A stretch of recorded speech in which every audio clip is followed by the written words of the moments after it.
Sige po, simulan po natin. Last time po, tayo po ay napagpala sa napakagandang mensahe na dala sa atin ng Panginoon. At nag-message po ang aking may bahay, si Jace, at Grace and Glory. At natutunan natin na tayo po sa Panginoon, tayo po ay nabiyayaan ng kaluwalhatian. Ayan. So kaya yung mga mukha natin ngayon ay nagliliwanag. Hindi dahil sa ikaw ay pawis, kung hindi dahil ikaw ay may glory. Tama? Di ba? So parang since meron kang glory, ito po ay nagmamanifest, from inside to outside. Ayan. So ito po ay dahil lamang sa ginawa ni Jesus Christ. Ayan. So kaya alam niyo po dito sa ginagawa po natin dito, wala po tayong, ulit-ulit ko po itong sinasabi, wala po tayong tinataas dito na any person or politiko or whatever. Ang layunin po nitong ganitong gathering ay maipakilala natin talaga sa mga tao kung sino talaga ang Diyos Ama, sino talaga si Jesus Christ, ano talaga yung ginawa niya, ano yung in-accomplish niya sa krus ng Kalbaryo, at kung ano ang kayang gawin ng banal na spiritu sa bawat isa sa atin. Yan po yung ministry Kasi marami pong mga tao, lagi ko nga sinasabi dito, ayaw nila magsimba. Kasi pagka nagsimba, ang thinking ng iba ay, naku, pag nagsimba ako, masusunog ako. Di ba? Ganun. Para bang napakasama ng Diyos ko. Di ba? Parang, sa akin ako, nasasaktan ako personally pag ganun Kasi parang, teka lang, di ba? Sama-sama ng Diyos ko. Pagka, alam niyo yun, pagka may sakit yung tao, ay binigyan ka ni Lord ng parusa. Ayan, malulumpo ka. Ayan, may cancer ka ngayon. Binigay yan ng Diyos sa iyo. Oo. Parang, di ba? Ang daming ganung mga wrong mentality. Na dapat po natin i-correct yan Kaya po tayo nagkakaroon dito ng pag-aaral. Ang layunin po ay maipakilala talaga kung sino talaga si Jesus, kung ano yung ginawa niya, ano yung ginawa ng Diyos Ama, para ma-correct natin yung mundo. Kasi yun po yung tinuturo ng relihiyon. At hindi po tayo nagtuturo dito ng religion. Okay? Ang tinuturo po natin dito ay si Jesus. Amen? Iba po yung magturo ka ng religion kasi yan ay GMRC. Di ba? Matin tayo ng school noon before, may subject tayo, GMRC, Good Manners and Right Conduct. Yan po ay pinag-aaralan na sa school. Pero sa church, ang nakakalungkot, hindi po napapag-aralan yung tinapos na gawa ni Jesus Christ. Kaya marami ang hindi alam, hindi kilala kung sino si Jesus Christ. Kaya yan po yung ating tatalakayin. Kaya nga po, every time na tayo ay nandito sa ating pananambahan, ang tinataas lang po natin ay si Jesus. Kaya actually, yung resurrection nga po sa mga church, parang narinig lang natin yung tinapos na gawa ni Jesus kapag Holy Week. Pero the rest nung the whole year, kung gaano kagaling yung pastor. Di ba? Parang, si pastor, ganito, di ba? Parang, lagi na lang natataas si pastor, di ba? So parang, mabuting tao yan si pastor, ganyan, mabait yan, marami magbigay ng pera yan si pastor. So pero, ang topic po natin ngayon ay, since tayo po ay nasa resurrection, ang topic po natin ay, cheer up. Di ba? Smile tayo. Di ba? Tayo ay dapat masaya. Alam niyo po, ang pinakamasayang tao dapat sa balat ng lupa ay hindi yung mga bilyonaryo, hindi yung mga milyonaryo. Ang pinakamasayang tao dapat dito sa balat ng mundo ay yung mga Kristiyano. Amen? Kaya nga, topic natin ay cheer up, mga kapatid. Huwag kang malungkot kung may problema ka ngayon. Cheer up. The veil was torn. Ano ba yung veil na yan? Yan ang ating pag-aaralan. Okay, ready na ba kayo? Ayan, amen, amen. Tingnan natin. Punta tayo sa 1 Corinthians chapter 15. Mga kapatid, nasabi ni Apostol Pablo, Ngayon, ipinapaalala ko sa inyo ang magandang balitang ipinangaral ko sa inyo. Iyan ang magandang balitang inyong tinanggap at naging saligan ng inyong pananampalataya. Next verse. Naliligtas kayo sa pamamagitan nito. Ano yung sa kayo naligtas? Doon sa mabuting balita. Okay, alam nyo ba na mayroong kaligtasan doon sa mabuting balita? Okay, so bakit hindi po natin ito naririnig sa mga churches? Ang alam lang natin, pag nagsimba ako, pag mabait ako, hindi ako masusunog. Pagka hindi ako mabait, masusunog ako. Tama ba? Pero alam niyo po, mga kapatid, may good news. At yung good news na to, yung magandang balita na to, kaya itong Apostol Pablo na ito, talagang masigasig na nangangaral.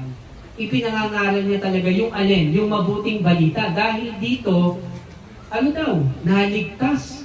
So, ibig sabihin, saan ba naligtas to? Diba, naligtas ito sa tiyak na kapahamakan. Saan yung tiyak na kapahamakan? Sa impyerno. So maraming tao ngayon, hindi nila alam, ay bahala na si Lord kung saan ako mapupunta. Hindi ganoon. Diba kasi, binigay ni Lord, naliligtas kayo sa pamamagitan nito kung matatag ninyong pinangahawakan ng salitang ipinangangaral ko sa inyo. Ano yung pinangangaral ni Apostol Pablo? Yung mabuting balita, yung gospel. At dahil dun sa gospel na iyon, tayo ay naligtas. Amen? Kasi mahirap na hindi natin alam yung gospel. Dahil pag hindi natin alam yung gospel, nagsusuway tayo eh. Di ba parang minsan, ay teka, ligtas ba ako? Mapupunta ba ako sa langit bukas? Baka hindi. Ay teka, mali ako ngayon. Baka hindi na naman ako ligtas.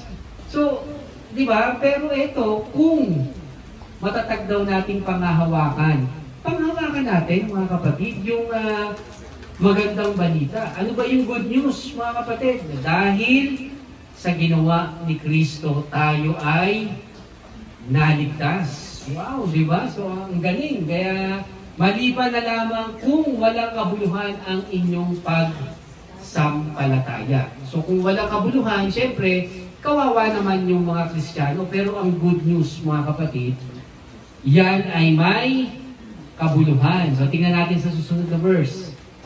Sapagkat ibinigay ko sa inyo bilang pinakamahalaga sa lahat ang tinanggap ko rin. So, tinanggap din to ni Apostol Pablo. Okay? Ano yung tinanggap niya? Na si Kristo'y namatay dahil sa ating mga kasalanan. Napaka-importante po nito, mga kapatid, kasi hindi natin alam bakit ba namatay si Kristo sa krus ng Kalbaryo. Pag tinanong natin yung average na tao, sasabihin, gusto niya. Basta ako gusto ko magpenitensya, bahala ka dyan. Basta ako gusto kong gawin to, bahala ka dyan.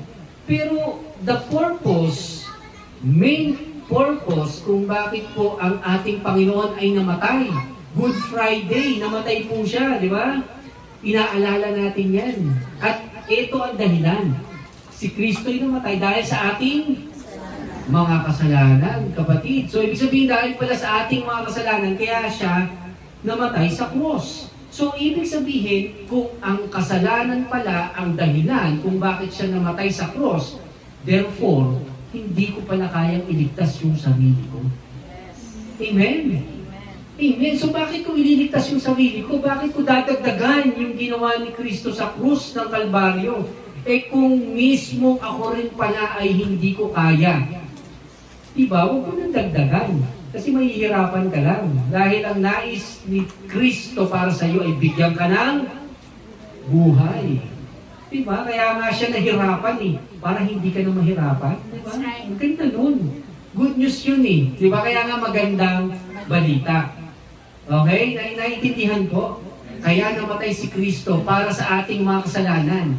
Huwag mo nang bayaran. Okay? Dahil hindi mo kaya.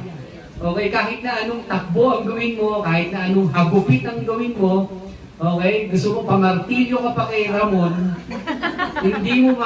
hindi mo mababayaran yung kasalanan mo. Okay, ang kasalanan mo ay pinagbayaran na ng dugo ng ating Panginoon sa Kristo. Amen, amen. Diba? Tulad ng sinasabi sa kasulatan. Ayan, tulad ng sinasabi sa... Ito po Bible ha. Pwede nyo pong buksan yung Bible nyo, tignan nyo rin po ito sa Bible, kahit na anong Biblia yung inyong hawak, ito rin po yung lalabas, okay?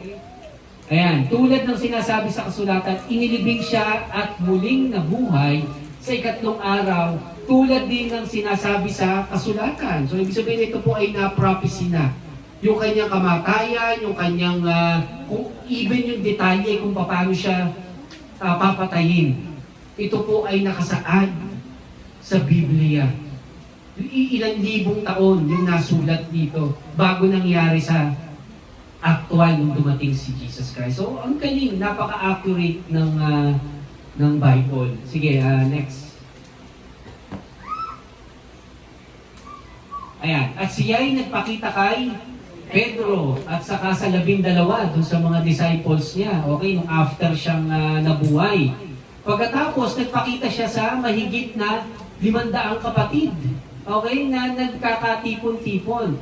Marami sa kanila'y buhay pa hanggang ngayon, subalit patay na ang ilan. So, ibig sabihin mga kapatid, talagang si Jesus Christ po ay nabuhay. Okay, hindi po siya talagang itinago lang, hindi po siya fake news. Okay? Si Jesus Christ ay totoong nabuhay. So, kaya alam nyo, ang nakakatuwa, no, ay yung ilan ay syempre hindi sila naniniwala, no, na si Jesus Christ ay talagang nabuhay. So marami pong mga ganyang pag-aaral, pero alam niyo po 500 yung witness eh. At halos itong mga taong ito ay handa silang iibigay yung buhay nila dahil totoo si Jesus. Okay, totoo si Jesus. Okay, so yun po yung ating napakagandang makikita sa mga taong ito. Okay, so next. Ngayon, kung ipinangangaral namin si Kristo muling nabuhay, bakit sinasabi ng ilan na hindi bubuhayin muli ang mga patay? Mga kapatid, lahat po tayo namatayan. Okay? Marami sa atin namatayan ng kamag-anak, ng minamahal. Pero alam niyo po, itong resurrection, yung pagbangon ni Jesus sa grave o yung sa tomb, ay isang pruweba na nagapi na niya ang kamatayan. So, ibig sabihin, cheer up, mga kapatid. Cheer up. Teka, namatayan ako eh. Cheer up, mga kapatid, kasi darating yung panahon na lahat tayo ay magkakasama-sama. Yeah. Amen? Diba? Good news to eh. Diba? So parang ngayon, syempre nalulungkot ka kasi namatay eh.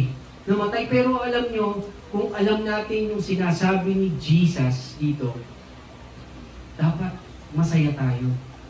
Amen? Kahit na may problema, kahit na namatayan, masaya pa rin tayo kasi cheer up na eh. Diba? So, itataas mo talaga yung chin mo at magpapasalamat ka sa Diyos. Lord, salamat. Kasi alam ko, darating yung panahon na magkikita-kita kami. Yung mahal ko sa buhay, lahat, di ba? Kaya importante ngayon na maipangaral natin yung mabuting balita. Bakit? Kasi para magkita-kita tayo. Tama. Kasi baka hindi mo makita yung mahal mo sa buhay. Baka yung mahal mo sa buhay ay nasa kabila. Mahirap yun, mainit doon. No? Kaya wag niyo isipin na pinapractice na kayo ngayon dito. So hindi pa po. Mas mainit pa po dito yung inyong dadanasin kung wala kayo kay Kristo. Kaya ano pa? Di ba? Dapat na kay Kristo tayo ngayon. Yan ang sisiguraduhin natin bago tayo maghiwa-hiwalay ngayon. Amen po ba yan? Amen. Ayan, amen. Kasi mahirap, di ba? Kaya po natin pinagpapatuloy yung ministeryo kasi marami pong hindi nakakalam ng gospel. Kaya po, ito yung ating binibigay sa kanila. Ayan. Next. Tingnan natin. Kung totoo yan, okay? Lilitaw na hindi muling binuhay si Kristo. Okay? Kung totoo iyan, lilitaw na hindi muling binuhay si Kristo. At kung si Kristo ay hindi muling binuhay, walang kabuluhan ang aming pangangaral at walang katuturan ang inyong pananampalataya. Iyon pala yun. So, ibig sabihin, mga kapatid, yung pinangahawakan natin na good news right now, ay yun pala ay may katuturan. Kasi kung walang katuturan ito, tayo na yung pinakamalungkot. Imagine niyo, hindi pala totoong nabuhay si Jesus Christ. Diba? So, ano yung gospel na pinipreach ko? Kawawa naman ako. Kasi, diba, naniniwala ako dun sa isang tao na hindi naman pala nabuhay. Pero, sabi nga ay, cheer up mga kapatid. Kasi nabuhay si Jesus. Yeah. At totoong nabuhay siya. Yes. Diba? So imagine niyo yung iba, relihiyon, ay hindi nabuhay yung kanilang founder. Si Muhammad, Islam, wala eh. Hindi naman nabuhay si Muhammad eh. Diba? Yung mga Chino, naniniwala kay Confucius. Si Confucius, patay na. Si Buddha lalo. Di ba? Medyo, di ba, malaki yung pakinabang ng mga bulati sa kanila at saka mga uod. Kasi medyo malaki si Buddha. So, ibig sabihin, mga kapatid, sa totoo lang, si Jesus lang yung nagsabi na muli siyang mabubuhay at muli siyang babalik. Yeah. Okay? So, walang relihiyon na nagsabi na babalik ako, kundi sa isang tao lamang na may siguradong babalik. At sigurado doon sa sinasabi niya. At ang pangalan niya ay si Jesus Christ. Amen. Amen. Wala nang iba. Wala nang ibang babalik sa iyo. Okay? Kung iniwang ka, hindi ka na babalikan.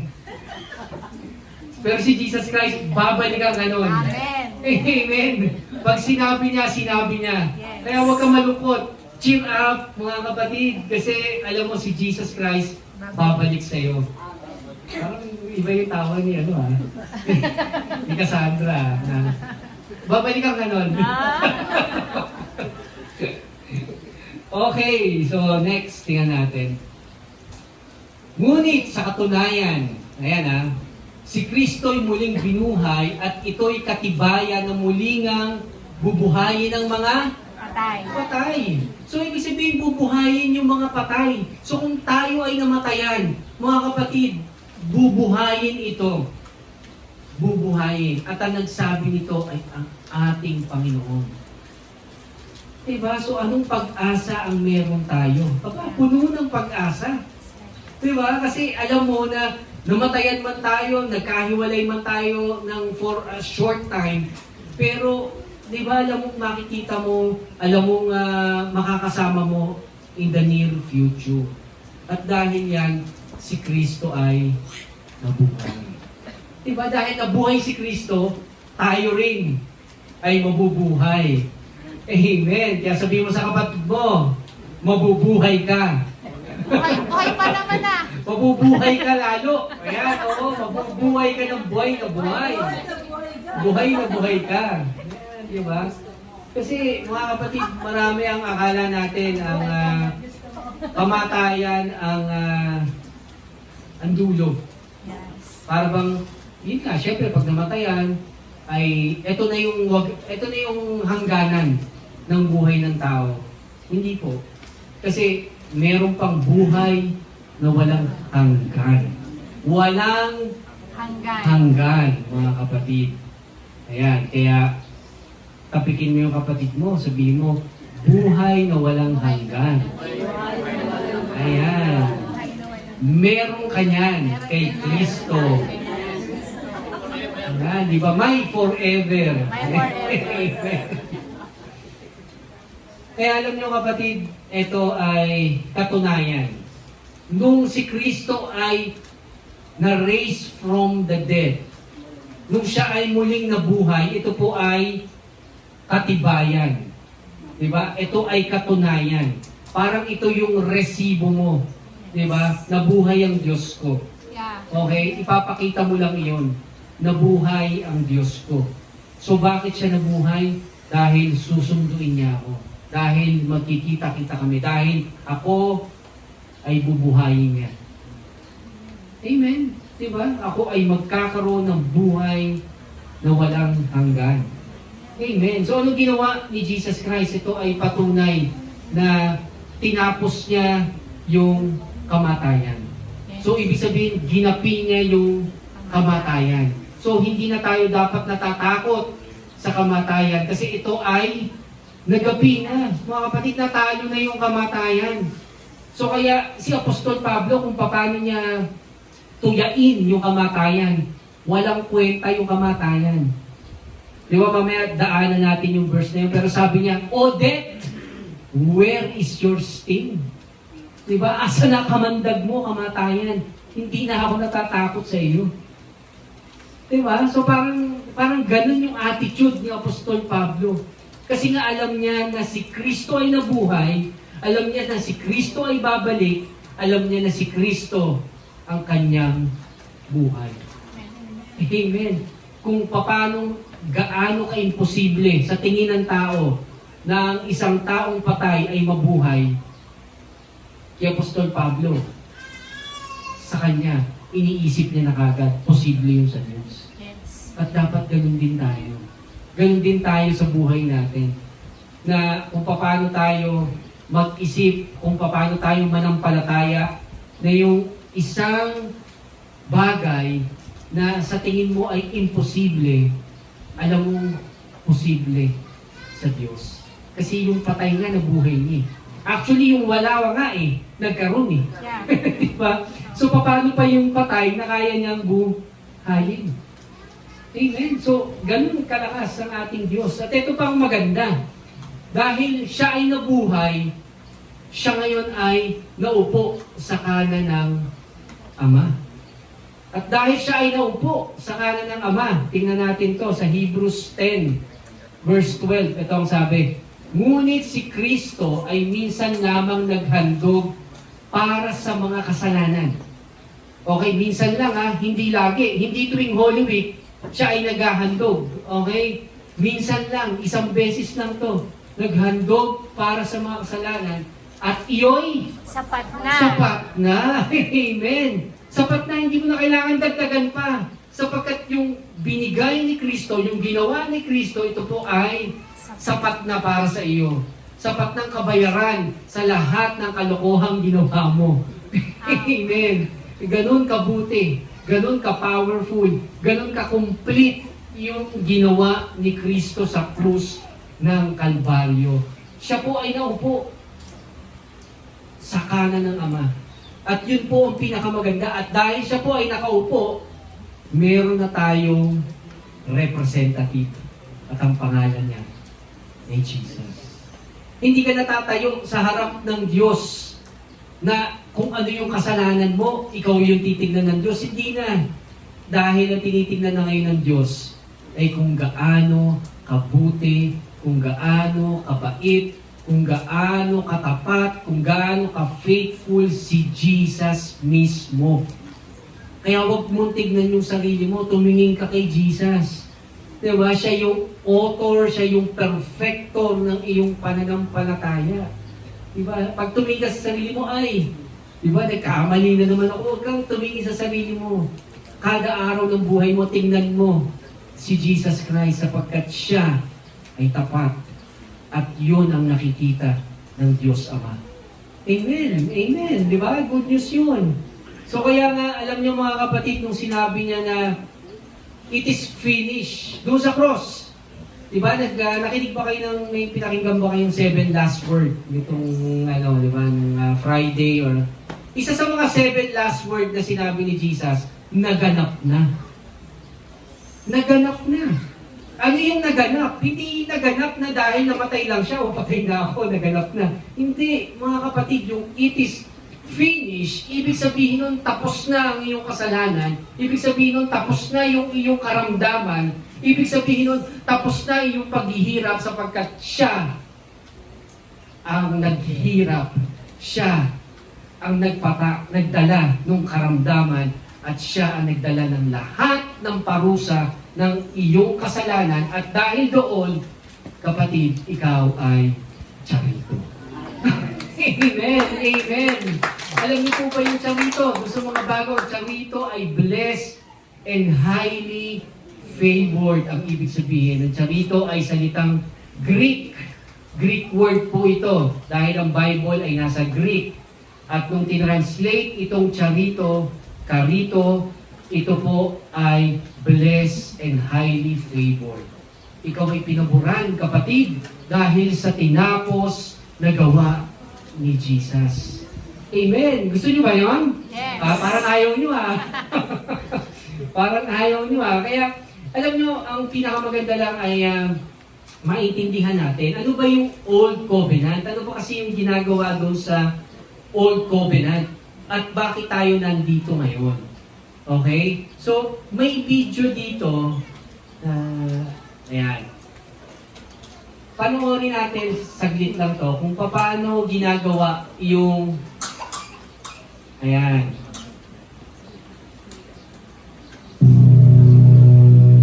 And the Lord said unto Moses, Speak unto Aaron thy brother, that he come not at all times into the holy place within the veil before the mercy seat, which is upon the ark, that he dine here in the cloud upon the mercy seat.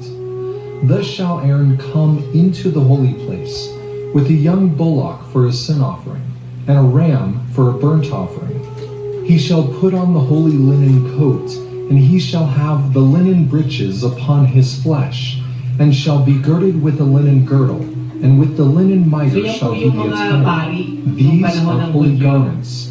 Therefore Yeah. shall he wash his flesh in So water, and makikita po soak natin, it in wine. nabubugas ng kamay, And he shall take of the congregation tapos of may the dalang children of Israel goat, 2 kids of the goats for a sin offering, and 1 ram for a burnt offering. And he shall take the 2 goats, and present them before the Lord at the door of the tabernacle of the congregation. And Aaron shall cast lots upon the 2 goats, 1 lot for the scapegoat, and the other lot for the Lord. And Aaron shall bring the bullock of the sin offering, which is for yan po himself, ay and shall make an atonement pula. for himself and for his house, and shall kill the bullock of the sin Yeah. offering which is for himself. So yan po yung And dugo. he shall take a censer full Galing of dun sa burning baka. coals of fire from off the dadalhin altar po before yan. the Lord, and his hands full of sweet incense, beaten small, Ayan. and Yan po bring sa it mercy within seat. the Ang tawag veil. po dyan And he ay shall put the mercy incense seat. upon the fire before the Lord, that the cloud of the incense may cover the mercy seat that is upon the testimony, that he die not. And he shall take the blood of the bullock, and sprinkle it with his finger upon the mercy seat eastward. And before the mercy seat shall he sprinkle of the blood with Ayan po, his medyo finger malabo 7 lang, pero yung times. winiwisik niya, yung dugo Then na shall galing he kill the doon goat sa, of the sin offering dun sa that is baka. for the people, and bring his blood within the veil, and do with that blood Ayan, dugo as po he yan, did with the blood dugo. of the bullock, and sprinkle it upon the mercy seat, and before the mercy seat. And he shall go out unto the altar that is before the Lord, and make an atonement for it, and shall take of the blood of the bullock, and of the blood of the goat, and put it upon the horns of the altar round about. And when he hath made an end of reconciling the holy place, and the tabernacle of the congregation, and the altar, he shall bring the live goat. And Aaron shall lay both his hands upon the head of the live goat, and confess over him all the iniquities of the children of Israel, Ayun po. and all their Confess transgressions yung and all their kasalanan. sins, putting them upon the head of the goat, and shall send him away by the hand of a fit man into the wilderness. And the goat shall bear upon him all their iniquities, unto a land not inhabited. And he shall let go the goat in the wilderness.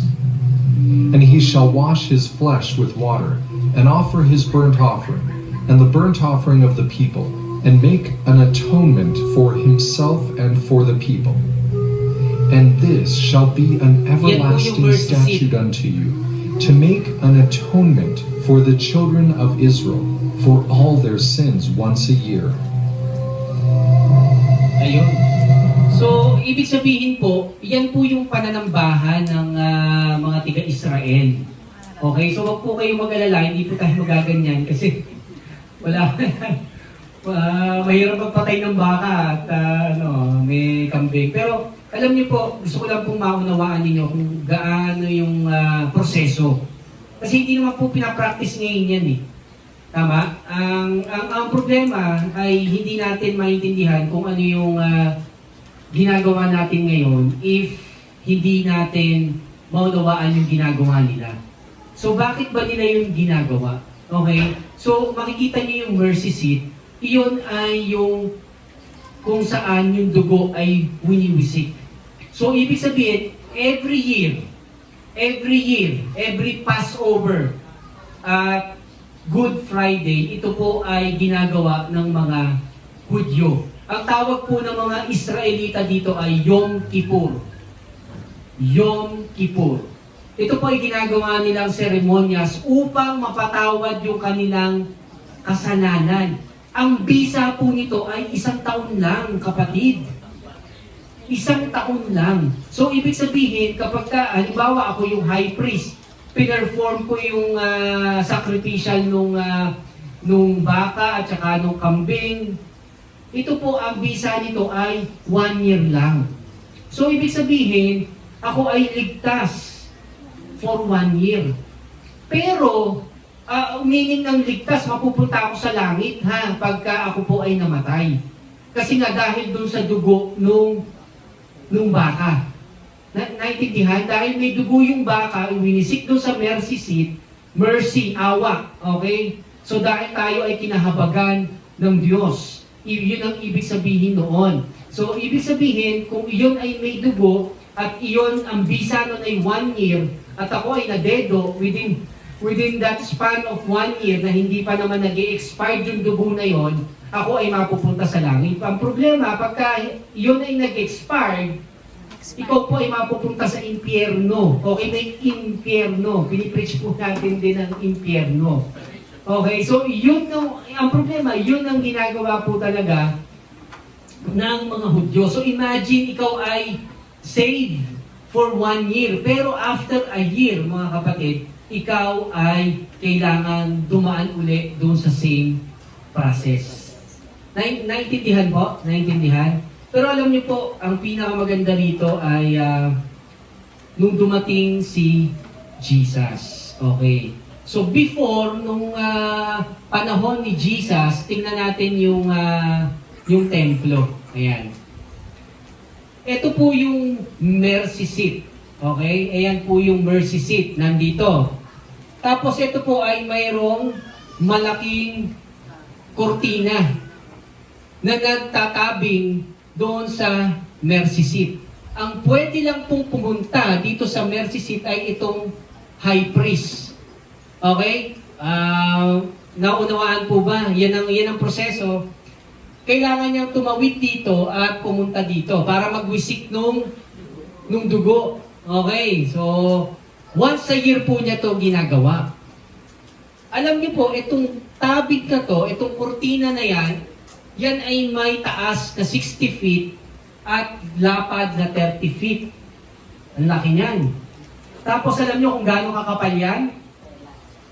Alam niyo kung gaano kakapal yung tela niyan? Gaano? 4 inches. Ang kapal. Grabe. Ganun siya kakapal. At dahil ganun siya kakapal, talagang seryoso ang Diyos. Dahil alam niyo mga kapatid, ang Diyos po ay banal. Pag lumapit po tayo sa Diyos, nang wala tayong Kristo, tayo po ay mamamatay. Sapagkat siya ay banal. Kaya nung panahon ni Moses, ayaw niyang palapitin doon nga sa bundok hindi ka pwedeng humawa kasi mamamatay ka. Kasi banal ang Diyos at tayo ay hindi. Naunawaan po? Kaya kailangan ng ganitong setup. Okay, kailangan ng ganitong setup para tayo ay mapatawad sa ating mga kasalanan. Amen. So, imagine, nung dumating si Jesus, no? Tingnan natin sa Lucas 23:44. Eto na.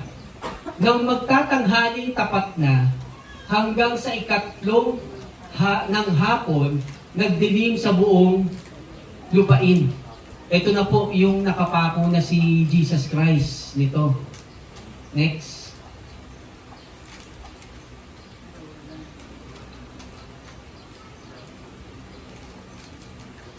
Nawala ng liwanag ang araw at ang tabing ng templo'y napunit sa gitna. Nakita niyo yung kaninang pinakita kong tabing? Nung si Kristo ay namatay, mga kapatid, yung tabing na yon, gaano kakapal? 4 inches. Nahati mula taas hanggang baba. Sa tingin niyo ba kayang hatiin ng tao yun? Yung 4 inches na tela, gaganyan mo, hindi kaya. Diyos lang po ang may kaya. So bakit niya ginawa? Bakit niya hinati yung templo? Yung kortina ng templo. Alam niyo po, dahil sa ginawa ni Jesus Christ. Dahil yung ginawa ni Jesus Christ sa cross ay sapat na upang masatisfy yung wrath na para sa atin na inabsorb ni Jesus Christ. Grabe, no?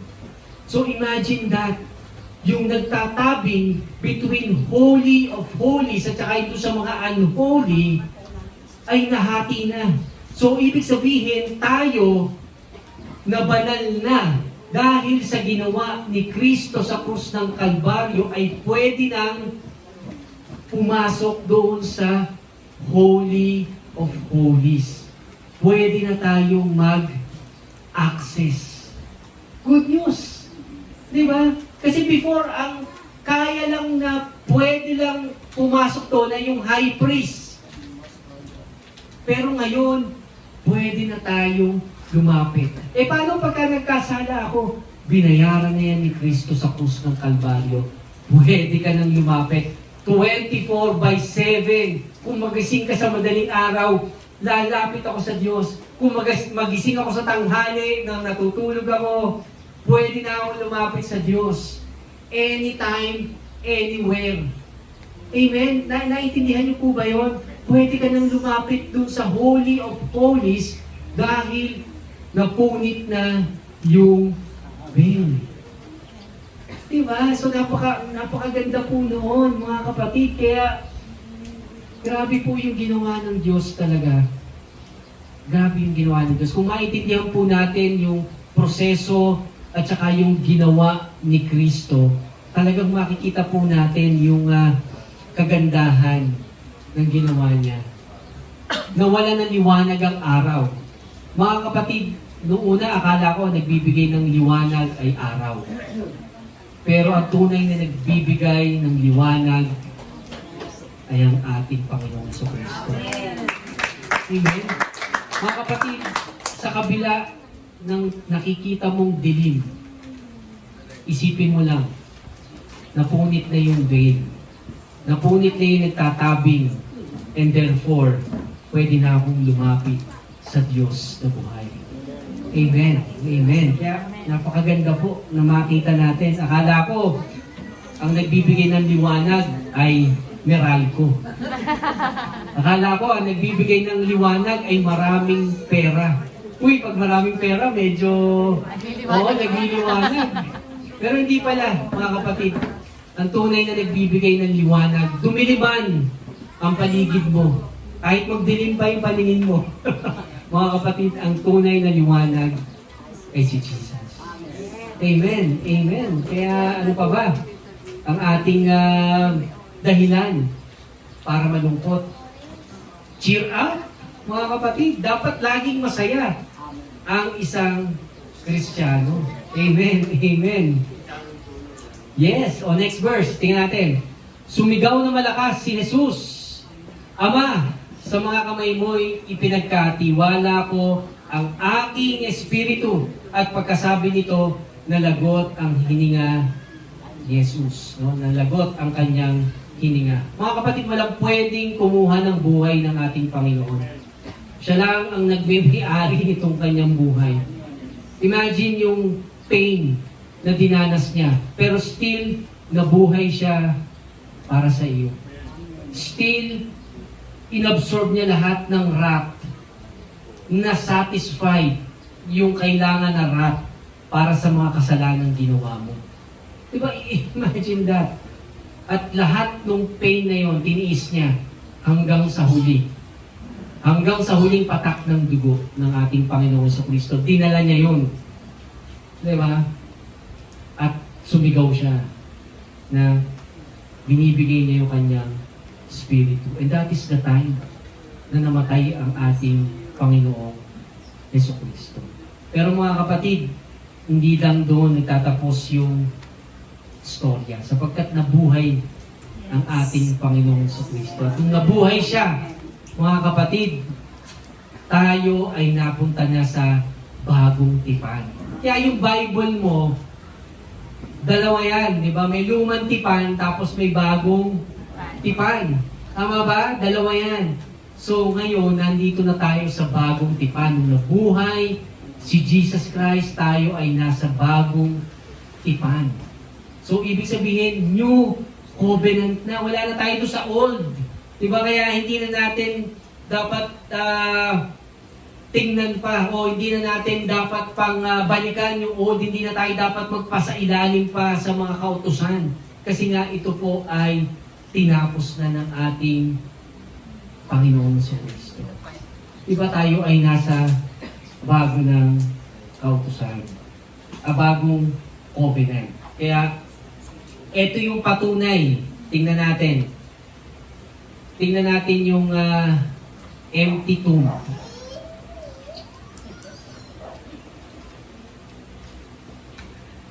Ayan. Mga kapatid, nakita nyo kanina, ito yung mercy seat. Dito sa may bandang kanan. Yan yung mercy seat kung saan pinapatak yung dugo. Ito naman ay yung empty tomb ni Jesus. Mayroong dalawang anghel. Nung nagbukas yung bato at tumingin at nakita ng mga alagad, ng mga kababaihan, nakita nila itong picture na ito. Mga kapatid, ang mercy seat ay nasatisfy na. Ang tabing, ang veil, napunit na. At ang pinakamaganda dito sa empty tomb, yung bato na umaharang dito, natanggal na. Wow! May access ka na. 24/7. Diba? Anong sinasabi ng relihiyon? Anong sinasabi ng relihiyon? Tako, pagka ikaw ay lumapit sa Diyos, magsisi ka muna sa mga kasalanan mo. Gawin mo muna ito. Hindi na. Mga kapatid, itapos na ng Panginoon natin lahat at pwede ka nang lumapit right now. Amen. Ang ganda, no? Ang ganda po talaga ng New Covenant, mga kapatid. Kaya, tingnan natin to, kung saan tong tagpo na to. Sa Luke 24, verse 1. Maagang maaga pa ng araw ng linggo, ang mga babae ay nagbalik sa libingan. Dala ang mga pabangong inihanda nila. Verse 2. Nang dumating sila doon, nakita nilang naigulong na ang batong nakatakip sa libingan. Naigulong na. Nawala na. Amen? Alam niyo po, saan sinulat yung 10 Commandments? Sa bato. Sa tablet of stone. No? Kaya iniisip ko kung ano yung tablet ni Moses noon. iPhone. iPhone. Doon daw sinulat sa bato, mga kapatid, yung 10 Commandments. Mga kapatid, kung titignan natin, anong sabi kanina? Ni-roll nyo na yung bato. So, ibig sabihin, hindi ka na under the old covenant. Bagkos ikaw ay nasa new covenant na. Itinabi na yung bato, mga kapatid. And therefore, you can access the mercy seat. You can access the Holy of Holies dahil ikaw ay banal na. Hindi dahil sa ikaw ay mabait, kundi dahil si Kristo ay namatay at pinagbayaran ang lahat ng kasalanan mo. Amen. Amen. Diba? Bayad na. Pinagbayaran na ng dugo ng ating Panginoon. And therefore, ikaw ay makakapasok na. Bakit hindi makapasok yung mga Israelites doon sa mercy seat before? dahil may kautusan. Ito po ang sinasabi ng kautusan. Pero, nung dumating si Jesus, itinabi niya yung kautusan at siya ay nagbigay ng biyaya. Amen. Kaya ngayon tayo ay nasa biyaya. Nasa biyaya tayo ng Diyos. Kaya napakasarap mabuhay ngayon. Hindi ko sinabi na dahil nasa biyaya ako ay magpapasasa sa kasalanan. Hindi. Namatay si Kristo para sa kasalanan, mga kapatid. And therefore, ayaw mo nang mabuhay sa kasalanan. Pero ang good news, ito ay hindi dahil sa sinabi ng kautusan sa iyo na maging mabuti kang tao. But rather, dahil ang banal na spirito ay nasa iyo, siya ang magtuturo sa iyo sa lahat ng bagay. Ganun kabuti yung Diyos natin. Galing di ba? So kung paano niya tayo sinave sa kautusan. Na alam mo yun, parang minsan ay nagsaserve ka lang dahil sinabi kasi ni pastor Alam mo yun, parang sinabi kasi ni father ganito yung gagawin Ay sinabi kasi ni... Pero alam mo, wala naman talaga sa loob mo. Na-feel nyo ba yun? Or ako lang yung naka-feel nyo? Di ba parang sumusunod ka lang dahil for the purpose na sinabi niya wala akong magawa Pero alam mo ngayon, dahil sa bagong kasunduan, dahil sa biyaya ng Diyos, in love ka sa Diyos. Amen? Di ba parang gusto mo laging makinig ng salita niya? Di ba parang gusto mo lagi na kinakantahan siya? Hindi ka na pinipilit ni Jace na uy, kumanta naman kayo, di ba? Kantahan natin ng Diyos, di ba parang gano'n? Pero alam mo, deep inside na excited kang pumunta, excited kang makinig, di ba? Kasi alam mo kung gaano kaganda yung ginawa ng Diyos para sa iyo. Alam mo kung ano yung pinagbayaran niya sa krus ng Kalbaryo para sayangin mo. Di ba? So parang, ang ganda ng biyaya ng Diyos. Kaya, sige, tingnan po natin. Nang dumating sila doon, nakita nilang naigulong na ang bato. So wala na yung barrier ng kautusan. Ibig sabihin, mga kapatid, ikaw ay malaya na. Malaya ka na magmahal sa Panginoon. Malaya ka nang umibig sa Kanya. Di ba? Nung wala ka ng barrier na dapat ganito, dapat ganyan, dapat mag-alay ka ng tupa, dapat mag-alay ka ng... Di ba? Wala nang ganon. Sapagkat lahat ng iyon ay tinupad na ni Jesus. Amen. Amen. Amen. Amen. Next verse natin. Ngunit nang pumasok sila, verse 3 yata. Ano ba dyan? Wala. Sige. Sa verse 3, ngunit nang pumasok sila, wala roon ang bangkay ni Jesus. No? Samantala, sa verse 4, samantalang nagtataka sila kung ano ang nangyari, biglang lumitaw sa tabi nila ang dalawang anghel. So may dalawang anghel daw na lumitaw, na nakakasilaw ang damit. So balik nga natin doon sa picture kanina nung mercy seat. Ayan. So sabi dito sa verse sa Lucas 24 verse 4, samantalang nagtataka sila kung ano ang nangyari, biglang lumitaw. Ito po ay empty na. Wala na si Jesus dito. No? May biglang lumitaw sa tabi na dalawang lalaking nakakasilaw ang damit.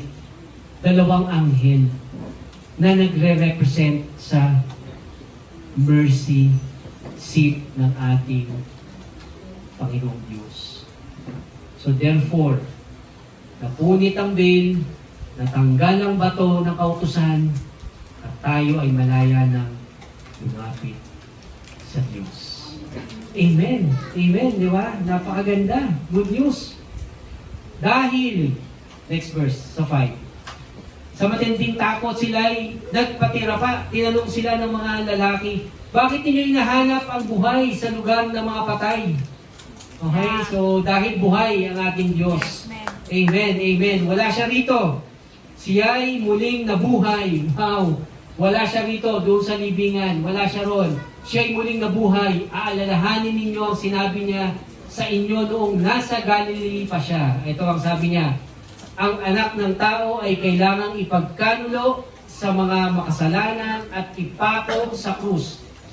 Sa ikatlong araw ay muling mabubuhay. Grabe, no? Di ba napaka-accurate ni Jesus? Pagka sinabi niya ito ay mangyayari. So kaya ang Panginoon nga natin ay kinonquered yung kamatayan. Kaya hindi na tayo takot sa kamatayan, mga kapatid. Kaya huwag ka na matakot. Dahil alam mo na ikaw ay nasa mabuting kalagayan. Amen? Amen? Amen. So tuloy natin. Jesus conquered death. Tingnan natin sa 1 Corinthians 15:54. Ayan. Kapag ang nabubulok ay napalitan na ng di nabubulok, mga kapatid, at ang may kamatayan ay napalitan na ng walang kamatayan, matutupad na ang sinabi sa kasulatan, nalupig na ang kamatayan. Lubos na ang tagumpay. Amen. Kaya sabihin mo sa katabi mo, tagumpay ka. Tagumpay ka. Yan. Amen. Di ba? Tagumpay tayo. Kasi nga, nalupig na eh. Nalupig na, nabuhay ang Panginoon ko. So, ibig sabihin, kung nabuhay si Jesus, tayo ngayon ay tagumpay na. Huwag mong sabihin sa sarili mo, talunan ako kasi wala akong pera. Talunan ako kasi iniwan ako ng boyfriend ko. Talunan ako kasi ganito, ganyan. Hindi, mga kapatid, ikaw ay tagumpay. Nasaan ka man sa buhay ngayon. Diba may karamdaman ka man na iniinda ngayon, ikaw ay tagumpay. Yan ay patuloy mong ideklara sa buhay mo. Diba, huwag ka magdeklara na ako ay talunan sapagkat ang Diyos natin ay nabuhay. At dahil siya ay nabuhay, tayo ay may katagumpayan. Wow, amen, amen. Ito ang sabi ni Apostol Pablo. Kaya si Apostol Pablo, iniinis na lang niya yung kamatayan eh. Diba, ito sabi niya sa next verse, nasaan o kamatayan ang iyong tagumpay? Diba? Yan yung alam mo, talo na eh. Talo na yung death eh, di ba? Nasaan o kamatayan ang iyong kamandag? Wala na. Di ba? So bakit pa tayo matatakot sa kamatayan? Sapagkat sinasabi na ni Apostol Pablo, wala na yung tagumpay. Kaya nga yung mga Kristiyano, pagdating sa nung panahon na to, ang sinasabi na lang nila sa kamatayan, natulog na lang. Iba natulog na si kapatid na ganito, natulog na kasi gigising, bubuhayin tayo, magkakaroon tayo ng katawan na katulad ni Jesus. Amen. Yung katawan ni Jesus, alam niyo yun, merong six-pack yun. Kaya Brother Johnny, yung six-pack, handa na natin yan. Kakaroon ka ng six-pack. Six-pack yan. Pati sa pantalon, meron. Di ba? Kasi, napakaganda, di ba? Kung ano si Jesus. Si Jesus tumatagos dun sa, sa wall. Ganun din tayo, mga kapatid. Pagdating ng panahon. Kaya, wala na, nalupig na ang kamatayan. Nalupig na. So, wala ka nang dapat pang alalahanin pa. Kaya, next verse. Magpasalamat tayo sa Diyos na nagbigay sa atin ng tagumpay sa pamamagitan ng ating Panginoong Jesucristo. Kaya ang buhay natin ngayon, lagi ka na lang nagpapasalamat. Yeah. Kasi alam mo, minsan kahit nandun ka sa problema, alam mo na meron kang katagumpayan. Kasi alam mo, si Jesus nabuhay eh. Yeah. Diba? So alam mo, ngayon, tagumpay ka. Eh bakit ganun? Hindi, may marami akong problema. Hindi, tiklaro mo na ikaw ay tagumpay. Diba, may kakaharapin kang malaking babayaran. Tapos wala kang trabaho. Diba? Paano yun? Tiklaro mo na magtatagumpay ka dito. Diba? Ang Diyos, out of nothing, He made something. Diba? So, walang problema sa Diyos. Walang problema sa iyo kasi ayaw mong maniwala. Maniwala ka na ikaw ay tagumpay kay Kristo. Amen. Amen. Diba? Napakaganda. Kaya, alam nyo, mga kapatid, importante na malaman natin kung nasaan tayo talagang kasunduan. Alam niyo po, sa lumang kasunduan, kaya ako kanina pinakita yon. Balik nga ulit tayo doon para ma-appreciate natin. Ayan. Ito yung veil, hindi mo ba? Napunit na. At ito naman yung stone na na-move na. Alam niyo mga kapatid, ito po ay nagsisimbolize na wala na tayo dun sa lumang kasunduan. May lumang kasunduan. Ano po yun? Yung 10 Commandments. Alam niyo yung 10 Commandments? Diba? Hindi lang 10 Commandments yun. Meron pa 603 na kasama. So all in all, 613. So kung gusto mo magpailalim sa lumang kasulatan, dapat mong sundin lahat yung kautusan na ang total ay 613. Perfectly. Perfectly. Dahil pag nagmintis ka sa isa, halimbawa, yung covet, nainggit ka. Nainggit ka sa kapatid mo dahil yung kapatid mo may bagong cellphone.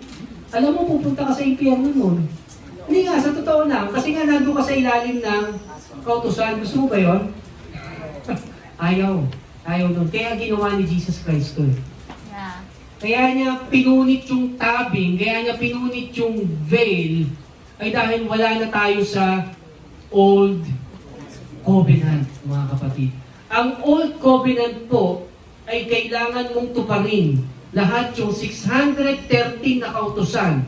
At kapag ka ito ay hindi mo natupad, mga kapatid, bad news. Kasi magsasuffer ka ng sumpa. Susumpain ka, mga kapatid. Kung gusto mo sa Old Covenant. Pero kung ikaw ay naniniwala doon sa tinapos na gawa ni Kristo at lahat ng curse, mga kapatid, lahat ng pasakit ay kinuha ni Jesus, ikaw ay nasa New Covenant. At ano yung New Covenant, mga kapatid? Hindi ka na tinitignan ng Diyos bilang ikaw. Bagkus tinitignan ka ng Diyos na para kang si Jesus. Sabi nga sa Bible, as He is. Kung ano si Kristo, ikaw din yun. Wow! Diba? So, ibig sabihin pala, kung si Kristo ay pinagpala, ako din pala ay pinagpala. Amen. Amen? Kung si Kristo ay walang sakit, ako din pala ay walang sakit. Amen. Kapatid, true story to. At nangyari to isang testimony from Singapore. Meron siyang breast cancer. Stage 4 breast cancer. Alam niyo mga kapatid, nung nakarinig siya ng mensahe, na yung mga karamdaman pala ay kinuha ni Jesus sa krus ng Kalbaryo. Kasama pala lahat yung sakit na yan. At dahil dito, iyon ay napagbayaran na. At dahil din doon, as He is, kung ano si Jesus, ay ganun din siya. Mga kapatid, dineklara niya yun sa buhay niya. Araw-araw niya dinideklara, alam niya may cancer siya, alam niya may stage 4 siyang cancer. Pero dineklara niya sa buhay niya na, Panginoon, as He is, as you are, so am I in this world. Ibig sabihin kung ano ka, Panginoon, wala kang cancer. Yeah. And therefore, ganun din ako. Amen. Alam niyo, after several weeks, nagpa-check up siya. Tinignan ng doktor, ano nangyari sa'yo? Saan napunta yung cancer? Yeah. Praise God. Diba? Grabe. Kaya, imagine niyo yung magagawa ng deklarasyon sa buhay ninyo. Huwag yung maliitin na salita lang yan. Hindi. Yan po ay pananampalataya. Di ba? Pananampalataya doon sa tinapos na gawa ni Kristo. Dahil sa Old Covenant, puro curse lang yan. Pag ikaw ay nagkamali, ikaw ay kailangang patayin. Pag ikaw ay nagkamali, ikaw ay impyerno. Pero, pag ikaw ay nakasunod, doon pa lang yung blessing. Napakahirap. Kasi 613 laws na ito eh. Pero ngayon, dahil sa ginawa ni Kristo sa krus ng Kalbaryo, tayo ngayon ay nasa New Covenant. Gusto niyo ba sa New Covenant? Amen. Ano ang meron sa New Covenant? Kapatawaran Yeah. sa lahat ng kasalanan. Hindi mo na kailangang gawin yung mga ritual. Hindi mo na kailangang pahirapan yung sarili mo dahil binayaran na ni Kristo ng buo. Fully paid ang lahat ng iyong kasalanan. Kasama na rito yung karamdaman, mga kapatid. Dahil sa New Covenant, tayo ngayon ay may kagalingan. Amen, di ba? At lalo tigit, ito yung pinakamaganda. Alam nyo ba na si Kristo ay pinanganak ng mahirap? Mahirap si Kristo nung pinanganak. Sa kabila ng kanyang kayamanan, siya yung may-ari ng universe, mga kapatid, pero pinili niya na siya ay maging mahirap para tayo ay lumaban. Kapatid, ang puso ng Panginoon para sa iyo ay hindi ka pahirapan. Huwag mong pakinggan yung relihiyon na sinasabi, kailangan maging mahirap ka para ikaw ay maging banal. Hindi po ganun ang naisin ng Panginoon. Ang nais ng Panginoon ay ikaw ay magkaroon ng buhay na kasiyasiya. Di ba? Buhay na kagalak-galak, buhay na pinagpala, buhay na pinagaling, buhay na pinaboran. Yan ang naisin ng Ama sa iyo. Kaya alisin mo yung maling kaisipan na ang Diyos ay laging madamot sa iyo. Yeah. Di ba? Hindi madamot ang Diyos sa iyo. Ayaw mo lang siyang paniwalaan sa mga kaya niyang gawin sa iyo. Amen. Kaya ngayon, mga kapatid, paniwalaan mo. Paniwalaan mo yung puso ng Panginoon sa iyo, na ang puso ng Panginoon sa iyo ay pagyamanin ka. Ang puso ng Panginoon sa iyo ay pagalingin ka. Ang puso ng Panginoon sa iyo ay tatawarin ka sa lahat ng iyong kasalanan. And that is the gospel, mga kapatid. Yun yung dala-dala ni Apostol Pablo mula pa lang nung simula. Pinangahawakan niya itong mabuting balita na ito. Wala na siyang ibang hawak. Kaya nga po, ang tawag sa aming ministry ay Gospel Bearer Ministry. Bakit po? Kasi dala-dala natin yung gospel Yeah. na binibigay natin sa iba. Di ba? Ayaw mo ba i-share yung ganung gospel? Di ba ang sarap i-share yung ganung gospel na binayaran ni Kristo yung lahat ng iyong kasalanan, ikaw ay napatawad, at binayaran niya lahat, dinala niya lahat ang kanyang, ang iyong mga sakit, karamdaman, depression, dinala niya lahat yun eh. Dinala niya lahat ng iyong kahirapan. Diba? That is the gospel, mga kapatid. Na ito yung pinipreach natin sa bawat isa. Kaya kung hawak mo ito at gusto mong hawakan ito, kapatid, now is the time. Diba? May kaligtasan sa Panginoon. Pero bago natin gawin yan, tingnan natin itong isa sa paboritong verse namin. Ito yun. Sa 1 John 4:17. Ito sabi, ang pag-ibig ay nagiging ganap sa atin, kaya't panatag ang ating kalooban para sa araw ng paghuhukom. May judgment, kapatid. Okay? Pero sa judgment, kita niyo naman ngayon, marami nang nangyayari sa mundo. Diba? Nadadala sa earthquake, merong mga rumors of war, baka mag-World War III. Malapit na po yan, mga kapatid. Pero ang sabi ng Panginoon, di ba, magkaroon tayo ng kapanatagan sa paghuhukom. Panatag ba tayo? Di ba? O natatakot tayo, naku Lord, baka hindi ako mapunta sa langit. May kasiguraduhan sa langit. Gumulo man ang mundo, yan ay totoo. Yan ay nasusulat na.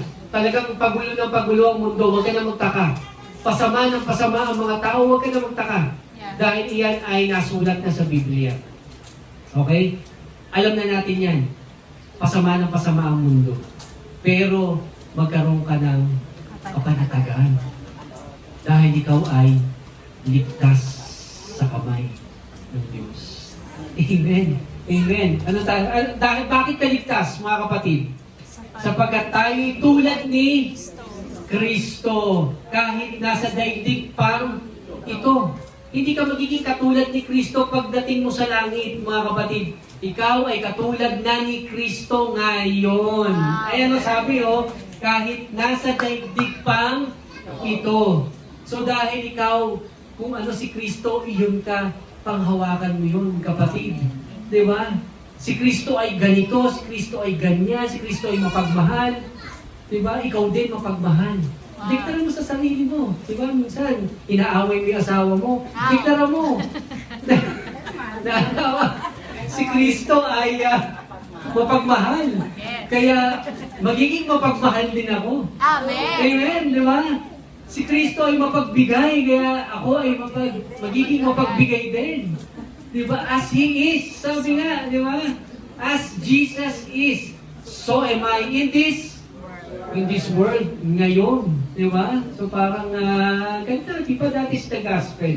That is the gospel. Kaya ano pong life application natin? Tingnan natin. Ayan. Life application. Mga kapatid, may rason ako para maging masaya. Bakit? Kasi nabuhay si Jesus. At dahil buhay si Jesus, may rason ako para maging masaya sa bawat araw ng aking buhay. Amen. Amen. Number 2, makakalapit na ako sa Diyos anytime. Huwag mong pakinggan yung relihiyon na dapat kang gawin mo ito bago ka makalapit sa Diyos. Mga kapatid, pinunit na yung veil. Mga kapatid, yung tomb bukas na. We can enter His presence anytime.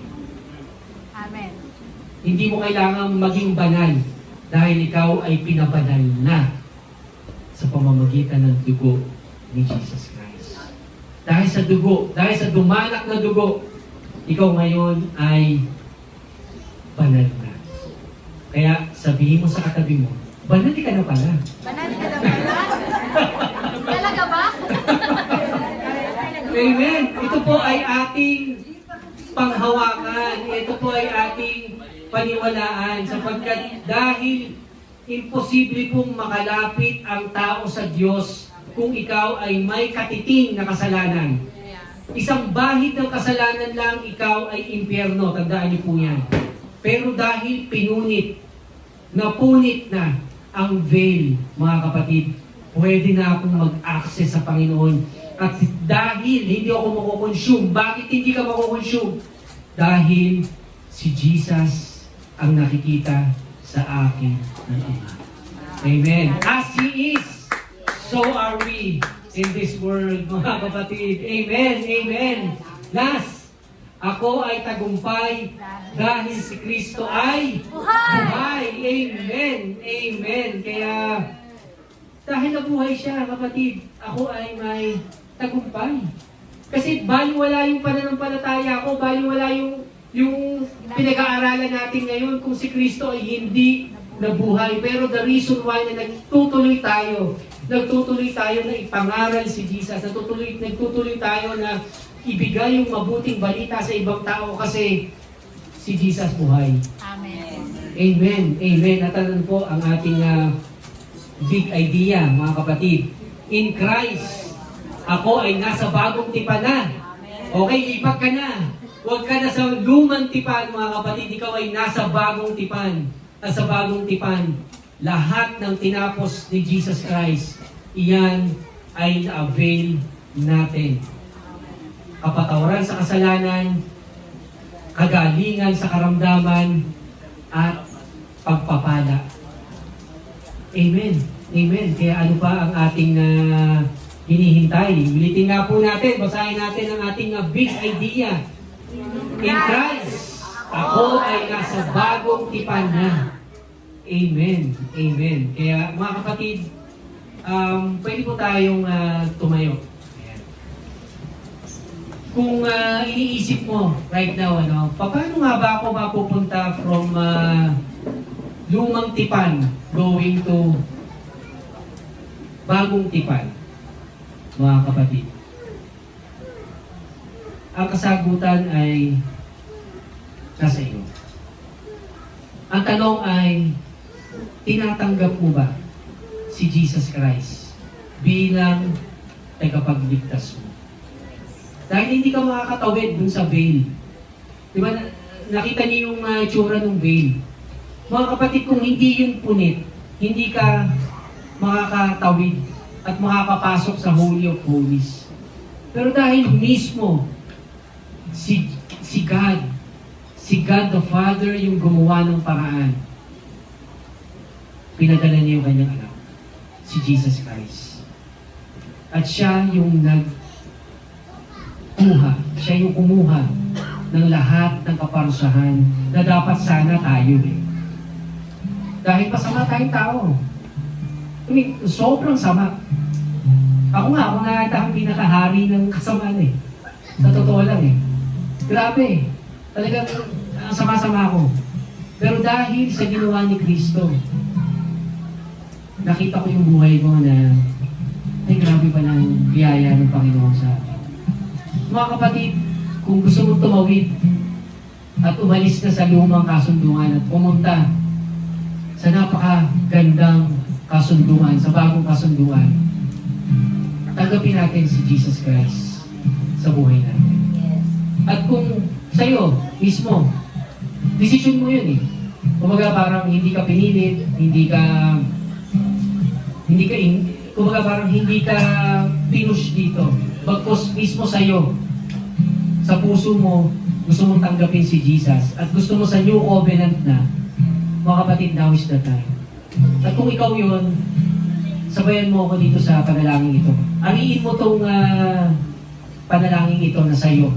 Sa'yo, between you and God. At kung ready ka na, sabayan mo ako. Ama, maraming salamat po sa iyong ginawa sa krus. Salamat, Father God, dahil binigay mo si Jesus Christ. Salamat, Panginoon, dahil namatay siya sa krus ng Kalbaryo upang dalhin ang aking lahat ng kasalanan, upang dalhin ang lahat ng aking kahihiyan, upang dalhin ang lahat ng sumpa, upang dalhin ang lahat ng parusa na dapat sana ay sa akin. Panginoon, inaamin ko sa aking sarili na hindi ko kayang iligtas ang aking sarili. Panginoon, kailangan kita bilang aking tagapagligtas, bilang aking Diyos, bilang aking Panginoon. Panginoon, maraming salamat sa biyaya mo. At naniniwala ako na hindi aksidente kaya ako napunta rito. Panginoon, tinatanggap kita. Salamat sa biyaya mo. Ito nga po ang aking panalangin sa matamis na pangalan ni Jesus. Amen. Amen. At kung tinanggap mo si Jesus, ikaw ngayon ay bago ng nilalang, kapatid. Wala na yung luma. Ikaw ay binago right now ng ating Panginoon sa Kristo. Kaya ikaw ay tinatawag na ngayon na anak ng Diyos. At anytime, pwede ka na lumapit sa Kanya. Without barrier, without stone, without veil, pwede ka na. Amen. Amen. Kaya, come on, papurihan natin ang Panginoon.